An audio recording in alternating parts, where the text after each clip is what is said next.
40টি 500 টাকার জাল নোট সহ গ্রেপ্তার এক ধৃতকে 5 দিনের পুলিশি হেফাজতের নির্দেশ কান্দি মহকুমা আদালতের।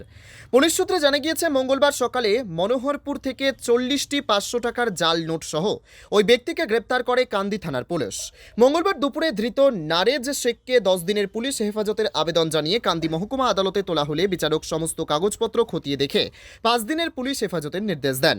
এই জাল নোটগুলো কোথায় থেকে কিভাবে পেল সে বিষয়ে তদন্ত শুরু করেছে কান্দি থানার পুলিশ।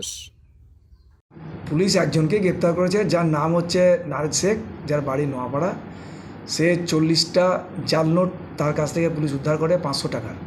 কোথা থেকে গ্রেপ্তার করেছেন আমাদের? তাকে মনোহরপুর, কাঁদি বহরমপুর রোডে মনোহরপুর থেকে উদ্ধার করে তাকে, এবং আগে জেলায় কোর্টে চালান করে। এবং তার কাছ থেকে আরও জাল নোট উদ্ধারের জন্য পুলিশ 10 দিনের পুলিশ রিমান্ড চাওয়ায় কোর্ট 5 দিনের পুলিশ রিমান্ড অ্যালাউ করে।